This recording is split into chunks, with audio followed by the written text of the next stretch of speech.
श्री शिवाय नमस्तुभ्यम। प्रिय भक्तों, आज बृहस्पतिवार के दिन बृहस्पति देव की बड़ी ही दुर्लभ कथा सुनते हैं। इस कथा को सुनने मात्र से मनुष्य की सभी मनोकामनाएं पूर्ण होती हैं। तो आइए बड़ी ही श्रद्धा भाव से कथा को आरंभ करते हैं। भारतवर्ष में एक बहुत ही प्रतापी राजा थे जो दान धर्म करने वाले थे। वो नित्य गरीबों और ब्राह्मणों की सहायता करते थे, लेकिन उनकी रानी उनके स्वभाव के एकदम विपरीत थी। उसे किसी की भी मदद करना, दान धर्म करना बिल्कुल पसंद नहीं था। वह खुद तो दान करती ही नहीं थी, राजा को भी दान देने से मना करती थी। एक दिन राजा जब शिकार खेलने जंगल में गए तो बृहस्पति देव साधु के वेश में महल पहुंच गए और रानी से भिक्षा मांगने लगे। तब रानी ने परेशान होकर मना कर दिया और कहा कि मैं तो इस दान पुण्य से तंग आ गई हूँ। राजा अपना सारा धन दान में उड़ा रहे हैं। इससे तो अच्छा है ये सारा धन ही नष्ट हो जाए, सारा झंझट ही खत्म हो जाएगा। ना रहेगा बांस और ना बजेगी बांसुरी। ये सब सुनकर साधु बने बृहस्पति देव ने आश्चर्यचकित होकर कहा कि हे रानी, मैं तुम्हारी बातें सुनकर अचंभित हूँ कि धन और पुत्र तो सभी चाहते हैं, परंतु यदि तुम्हारे पास धन अधिक है तो तुम उसको अन्नदान करो और प्यासों के लिए कुएं खुदवाओ। जो निर्धन है, बेचारे अपनी कन्याओं का विवाह नहीं कर सकते, उनके विवाह करवाओ। आदि ऐसे बहुत से कार्य हैं जो तुम कर सकती हो। लेकिन रानी ने झुंझलाते हुए साधु महाराज से कहा कि आप मुझे उपदेश ना दें तो अच्छा होगा। मैं ऐसा धन नहीं चाहती कि उसे जगह जगह बांटना पड़े। ये सब सुनकर साधु ने कहा कि यदि तुम्हारी ऐसी ही इच्छा है तो तथास्तु। तुम ऐसा करना कि बृहस्पतिवार को पीली मिट्टी से घर लीपकर अपना सिर धोकर स्नान करना, भट्टी जलाकर कपड़े धोना। ऐसा करने से तुम्हारा सारा धन नष्ट हो जाएगा और तुम्हारी इच्छा पूरी हो जाएगी। ऐसा कहकर साधु महाराज अंतर्ध्यान हो गए। रानी ने साधु के कहे अनुसार सभी कार्य किए। उसे ये सब कार्य करते हुए केवल 3 बृहस्पतिवार ही हुए थे कि उसका सारा धन संपत्ति सब नष्ट हो गया। यहाँ तक कि भोजन के लिए भी राजा का परिवार तरसने लगा। एक दिन राजा ने परेशान होकर रानी से कहा कि मैं यहाँ कोई छोटा कार्य नहीं कर सकता, क्योंकि यहाँ सभी लोग मुझे जानते हैं। इसलिए मैं दूसरे देश में चला जाता हूँ और वहां जाकर कार्य करता हूँ। ऐसा कहकर राजा परदेश चला गया। पीछे से रानी और दासी अकेली रह गईं। एक बार रानी और दासी को 7 दिन तक भोजन नहीं मिला, तो रानी ने दासी से कहा कि पास के नगर में मेरी बहन रहती है जो बहुत धनवान है। तू जाकर उससे कुछ ले आ, ताकि कुछ दिन तो आराम से कट जाएंगे। ये सुनकर दासी दूसरे नगर रानी की बहन के पास चल दी। जिस दिन वह वहां पहुंची उस दिन बृहस्पतिवार था। रानी की बहन उस वक्त बृहस्पति देव की कथा सुन रही थी। दासी ने रानी की बहन को रानी का संदेश सुनाया, परंतु रानी की बहन कथा सुन रही थी, इसलिए उसने कोई जवाब नहीं दिया। जब दासी को जवाब नहीं मिला तो उसे बहुत गुस्सा आया और उसने वापस आकर रानी को सारी बात बता दी। सुनकर रानी ने अपने भाग्य को कोसा। उधर रानी की बहन ने सोचा कि बहन की दासी आई थी और मैं उससे कुछ नहीं बोल पाई, बहन को बड़ा दुख हुआ होगा। कथा सुनकर और पूजन समाप्त करके जब वह बहन के घर गई और कहने लगी कि मैं बृहस्पति देव की कथा सुन रही थी, जब तक कथा समाप्त नहीं होती है तब तक ना किसी की सुनते हैं और ना बोलते हैं, इसलिए तू मुझे माफ कर दे, मैं इसीलिए नहीं बोली थी। फिर उसने दासी की तरफ देखकर पूछा कि बताओ दासी, तुम घर क्यों आई थी? तब रानी ने कहा कि बहन तुमसे क्या छिपाऊं। फिर रोने लगी और रोते हुए उसने बताया कि हमारे घर में खाने तक को अनाज नहीं था, इसलिए मैंने दासी को भेजा था। तब रानी की बहन ने कहा कि देखो बहन, भगवान बृहस्पति देव सबकी मनोकामनाएं पूर्ण करते हैं। तुम्हारे घर में शायद अनाज रखा हो।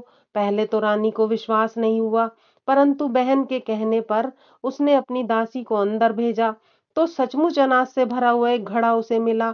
उसे देखकर दासी को बड़ी हैरानी हुई और दासी रानी से कहने लगी कि हे रानी, जब हमको भोजन नहीं मिलता तो हम व्रत ही तो करते हैं, क्यों ना इससे व्रत और कथा की विधि पूछ ली जाए, ताकि हम भी व्रत और पूजा अच्छे से कर पाएं। तब बृहस्पति देव की कृपा हम पर बरसेगी। तब रानी ने अपनी बहन से व्रत की विधि पूछी। तो बहन ने बताया कि बृहस्पतिवार के व्रत में चने की दाल और मुनक्का से भगवान विष्णु का केले की जड़ में पूजन करें, दीपक जलाएं, व्रत कथा सुने, पीला भोजन करें, पीले वस्त्र धारण करें। इससे बृहस्पति देव बहुत प्रसन्न होते हैं और सबकी मनोकामनाओं को पूर्ण करते हैं। ऐसा कहकर रानी की बहन अपने घर को लौट गई। 7 दिन बाद जब गुरुवार आया तो घुड़साल में जाकर गुड़ और चना लेकर आई और सात व्रत पूजन किया। अब पीला भोजन कहाँ से लाए? ऐसा सोचकर दोनों बहुत दुखी हो गईं। अब चूंकि दोनों ने व्रत किया था तो बृहस्पति देव उनसे प्रसन्न हो गए। इसलिए वे एक साधारण व्यक्ति का रूप धरकर 2 थालों में पीला भोजन रखकर दासी को दे गए। भोजन पाकर दासी बहुत प्रसन्न हुई। उसने रानी ने और फिर दासी ने भोजन ग्रहण किया। उसके बाद वे हर गुरुवार को बहन द्वारा बताई गई विधि के अनुसार व्रत कथा पूजन करने लगी। बृहस्पति देव की कृपा से उनके पास फिर से धन संपत्ति आ गई। परंतु रानी फिर से पहले की तरह आलस करने लगी।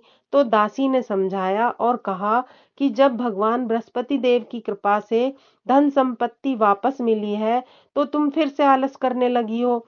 बहुत मुसीबतों के बाद तो हमें ये धन संपत्ति मिली है, तो हमें दान धर्म करना चाहिए, भूखे मनुष्यों को भोजन कराना चाहिए, को शुभ कार्यों में खर्च करना चाहिए, जिससे तुम्हारे कुल का यश बढ़ेगा, स्वर्ग की प्राप्ति होगी और पितृ भी प्रसन्न होंगे। रानी ने दासी की बात मान ली और अपने धन को शुभ कार्यों में खर्च करने लगी, जिससे नगर में चारों तरफ उसका यश फैलने लगा। उधर परदेश में राजा लकड़ियां काटकर अपना जीवन यापन कर रहा था। एक दिन राजा जंगल में एक पेड़ के नीचे आसन जमा कर बैठा हुआ था और अपनी दशा को सोचकर बहुत व्याकुल हो रहा था। बृहस्पतिवार का दिन था। अचानक उसने देखा कि निर्जन वन में एक साधु प्रकट हुए हैं। वह साधु के वेश में स्वयं बृहस्पति देव भगवान थे, जो लकड़हारे के सामने आकर उससे कहने लगे कि तुम इस निर्जन वन में अकेले चिंतामग्न क्यों बैठे हो? तब राजा ने दोनों हाथ जोड़कर कहा, महात्मा जी, आप सब कुछ जानते हो, मैं आपसे क्या कहूँ, और रोने लगा। उसको रोता हुआ देखकर साधु बने बृहस्पति देव ने कहा कि तुम्हारी पत्नी ने बृहस्पतिवार के दिन बृहस्पति देव का निरादर किया है, इसलिए रुष्ट होकर उन्होंने तुम्हारी यह दशा की है। परंतु अब तुम चिंता मत करो और मेरे कहे अनुसार कार्य करो, तुम्हारे सब कष्ट दूर हो जाएंगे। तुम ऐसा करना, बृहस्पतिवार के दिन कथा करना, चने और मुनक्के लाकर उसका प्रसाद बनाना और शुद्ध जल लोटे में भरकर शक्कर मिलाकर अमृत तैयार करना। उसके बाद अपने परिवार व परिवार के लोगों के साथ कथा सुनना, उसमें अमृत व प्रसाद बांटना, फिर स्वयं भी ग्रहण करना। ऐसा करने से भगवान तुम्हारी सभी मनोकामनाएं पूरी करेंगे। साधु के ऐसे वचन सुनकर लकड़हारे रूपी राजा ने कहा कि हे प्रभु, मुझे लकड़ी बेचकर इतना धन नहीं मिलता जिससे मैं भोजन के उपरांत कुछ भी बचा सकूं। साधु ने कहा कि लकड़हारे, तुम बिल्कुल चिंता मत करो, तुम रोजाना की तरह लकड़ियां काटकर शहर में लेकर जाओ, तुम्हें रोज से 2 गुना धन प्राप्त होगा, जिससे तुम भली भांति भोजन कर सकोगे और पूजा का सामान भी खरीद सकोगे। इतना कहकर साधु अंतर्ध्यान हो गए। कुछ दिन बाद जब फिर से गुरुवार का दिन आया तो लकड़हारे ने लकड़ियां काटकर शहर में बेची। उस दिन उसे और दिनों की अपेक्षा अधिक धन मिला, तो उसने पूजा का सारा सामान खरीदा, व्रत कथा आरती सब कुछ अच्छे से की। उस दिन से उसके दुख क्लेश दूर होने लगे। परंतु जब अगला गुरुवार आया तो वह व्रत करना भूल गया। इस कारण बृहस्पति देव नाराज हो गए। उस दिन उस नगर के राजा ने एक विशाल यज्ञ का आयोजन किया हुआ था और शहर में यह घोषणा करा रखी थी कि नगर में कोई भी अपने घर में आग नहीं जलाएगा और न ही भोजन बनाएगा, सब मेरे यहाँ भोजन ग्रहण करेंगे। इस आज्ञा को जो नहीं मानेगा उसे फांसी की सजा दी जाएगी। राजा की आज्ञा अनुसार शहर के सभी लोग भोजन करने गए, लेकिन लकड़हारा कुछ देर से पहुंचा। तो राजा ने उसे अपने साथ महल ले गए और भोजन कराने लगे। तभी रानी की दृष्टि उस खूंटी पर पड़ी जिस पर उसका हार लटका हुआ था। उसने देखा कि वहां हार नहीं है। अब रानी ने सोचा कि मेरा हार इस लकड़हारे ने ही चुराया है। रानी ने उसी समय सैनिकों को बुलाकर उसको कारागार में डलवा दिया। कारागार में लकड़हारे ने सोचा कि मेरे ने जाने कौन से पूर्व जन्मों के कर्म थे जो मुझे यह दुख मिला है, और जंगल में मिले साधु को याद करके रोने लगा। उसी समय भगवान बृहस्पति देव प्रकट हुए और उसकी दशा को देखकर कहने लगे, अरे मूर्ख, तूने बृहस्पति देव की पूजा नहीं की, इसलिए तुझे यह दुख प्राप्त हुआ है। अब तू चिंता मत कर। बृहस्पतिवार के दिन कारागार के दरवाजे पर तुझे पैसे पड़े हुए मिलेंगे। उनसे तू प्रसाद और पूजा का सामान मंगवाकर बृहस्पति देव की पूजा करना। तेरे सारे कष्ट दूर हो जाएंगे। लकड़हारे ने साधु के कहे अनुसार बृहस्पति देव की कथा की। उसी वक्त रात्रि को बृहस्पति देव ने राजा के स्वप्न में आकर उससे कहा कि तूने एक निर्दोष को कारागार में बंद किया है। रानी का हार उसी खूंटी पर तुझे टंगा मिलेगा। तू उसे छोड़ दे। यदि तूने ऐसा नहीं किया तो मैं तेरा सारा राज्य नष्ट कर दूंगा। सुबह उठकर राजा ने देखा कि हार तो खूंटी पर ही टंगा हुआ है। तुरंत वह कारागार में गया और लकड़हारे से माफी मांगी और उसको मुक्त करके रत्न आभूषण वस्त्र आदि देकर उसको विदा किया। लकड़हारा अपने राज्य की ओर चल दिया। अब नगर में पहुंचकर राजा ने देखा कि उसका राज्य तो पहले से बहुत ज्यादा वैभवशाली हो गया है। जगह जगह पर कुएं तालाब खुदे हुए हैं, धर्मशालाएं बनी हुई हैं। राजा ने वहां पर किसी से पूछा कि ये सब किसने बनवाए हैं। तो नगर के लोगों ने बताया कि ये सब हमारी रानी ने और उसकी दासी ने बनवाए हैं। ये सब सुनकर राजा को बहुत गुस्सा आया कि जब मैं गया था तब तक सारा धन नष्ट हो गया था, अब ये सब पैसा कहाँ से आया। और महल में जाकर रानी से पूछने लगा कि तुम्हारे पास इतना धन कहाँ से आया। तब रानी ने बताया कि यह सब धन दौलत बृहस्पति देव की कृपा से प्राप्त हुआ है। राजा और रानी ने निश्चय किया कि 7 दिन के बाद लोग बृहस्पति देव की पूजा करते हैं, परंतु मैं दिन में 3 बार कहानी सुनूंगा और रोज व्रत किया करूंगा। अब हर समय राजा के दुपट्टे में चने की दाल बंधी रहती थी। वह रोज व्रत किया करता था। कुछ दिन के बाद राजा ने अपनी बहन से मिलने का निर्णय लिया और अपनी बहन से मिलने चल दिया। मार्ग में उसने देखा कि कुछ लोग मुर्दे को लेकर जा रहे थे। राजा की कथा कहने का समय हो गया था। राजा ने उनसे रोककर कहा कि मेरी बृहस्पति देव की कथा सुन लो। लोग कहने लगे कि हमारा तो आदमी मर गया, इसे अपनी कथा की पड़ी हुई है। परंतु कुछ लोगों ने विरोध किया और कथा सुनने के लिए बैठ गए। कथा समाप्त होने पर उन्होंने देखा कि मुर्दा तो राम राम कहते हुए उठ खड़ा हुआ। सभी बहुत खुश हो गए और राजा को धन्यवाद कहने लगे। राजा आगे बढ़ गया। आगे जाने पर उसने देखा कि एक किसान खेत में हल चला रहा है। अब राजा का कथा सुनने का समय हो गया था। राजा ने उससे कथा सुनने का आग्रह किया तो किसान ने उससे कहा कि जब तक मैं तेरी कथा सुनूंगा तब तक तो मैं 4 हरैया जोत लूंगा और अपनी कथा किसी और को जाकर सुनाना। राजा आगे चल दिया। राजा के आगे जाते ही उसका बैल पछाड़ खाकर गिर गया और किसान के पेट में बहुत तेज दर्द होने लगा। तभी किसान की माँ वहां खाना लेकर आई थी। तो उसने किसान को और बैल को दोनों को देखा। दोनों की हालत खराब थी। उसने उनके बारे में पूछा तो किसान ने सारी बात अपनी माँ को बता दी। अब बुढ़िया सारी बात समझ गई और दौड़ी दौड़ी राजा के पास आई और कहने लगी कि राजा, मैं तेरी कथा सुनूंगी, लेकिन मेरी कथा सुनने के बाद तुझे खेत पर चलकर मेरे बच्चे को ठीक करना होगा। राजा ने उसकी बात मान ली और खेत पर वापस आकर कथा कही। कथा समाप्त होते ही बैल उठ खड़े हुए और किसान के पेट का दर्द भी ठीक हो गया। राजा आगे चल दिए। राजा अपनी बहन के घर पहुंचा तो बहन ने भाई का खूब आदर सत्कार किया। अगले रोज प्रातःकाल उठकर राजा ने देखा कि वहां तो सभी भोजन कर रहे हैं। तो राजा ने अपनी बहन से पूछा कि क्या कोई ऐसा है जिसने भोजन ना किया हो और वो मेरी कथा सुन ले। तो बहन ने जवाब दिया कि भैया, यह देश ऐसा ही है, यहाँ के लोग प्रातःकाल ही भोजन कर लेते हैं। फिर भी मैं आस पड़ोस में जाकर देख आती हूँ कि यदि कोई भूखा है और तुम्हारी कथा सुनने के लिए तैयार हो गया तो उसे ले आऊंगी। परंतु उसकी बहन को कोई भी ऐसा व्यक्ति नहीं मिला। अंत में वह एक कुम्हार के यहाँ गई। उसका पुत्र कई दिन से बीमार था, तो उसके यहाँ 3 रोज से किसी ने भी भोजन नहीं किया था।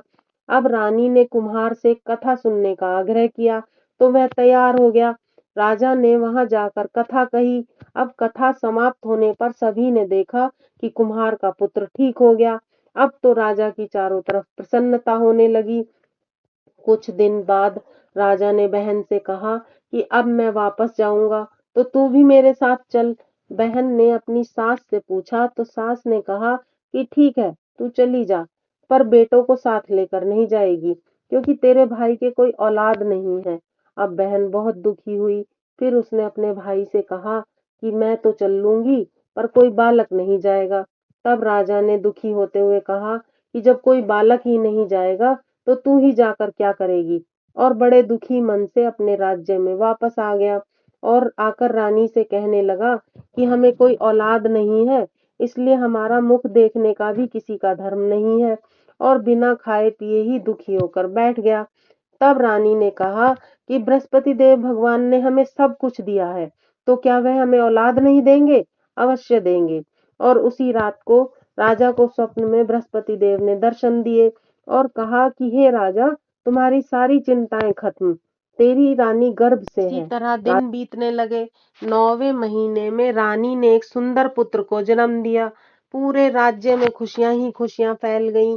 तब राजा ने रानी को समझाया कि जब मेरी बहन बधाई देने आएगी, तो तू उससे कुछ मत कहना, क्योंकि स्त्री बिना कुछ खाए तो रह सकती है, परंतु बिना कुछ कहे नहीं रह सकती, इसलिए उससे कुछ मत कहना।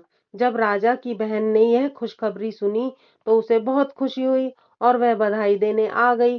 तब रानी ने उससे कहा कि घोड़ा चराकर तो नहीं आई, गधा चराकर आ गई है। तब राजा की बहन ने कहा कि भाभी, अगर मैं ऐसा नहीं कहती तो तुम्हारे औलाद कैसे होती, क्योंकि भगवान बृहस्पति देव ऐसे ही हैं, जिसके मन में जैसी कामनाएं होती हैं वो सभी को पूर्ण करते हैं। सद्भावना पूर्वक बृहस्पति द्वार का व्रत जो व्यक्ति करता है, कथा पढ़ता है, सुनता है, दूसरों को सुनाता है, बृहस्पति देव उसकी सभी मनोकामनाएं पूरी करते हैं। संसार में जो मनुष्य सद्भावना से भगवान बृहस्पति देव का सच्चे हृदय से पूजन करते हैं, तो भगवान सदैव उनकी रक्षा करते हैं। जैसी सच्ची भावना से रानी और राजा ने उनकी कथा का गुणगान किया, तो बृहस्पति देव ने उनकी सभी मनोकामनाएं पूर्ण की। इसलिए कथा पूर्ण होने के बाद प्रसाद अवश्य लेकर जाना चाहिए। हृदय से उसका मनन करना चाहिए। पूर्ण श्रद्धा और भक्ति से जयकारा बोलना चाहिए। बोलो बृहस्पति देव भगवान की जय। अगर आपको यह कथा अच्छी लगी हो, तो कृपया लाइक व सब्सक्राइब करना ना भूलें। कमेंट में भगवान बृहस्पति देव भगवान की जय लिखें।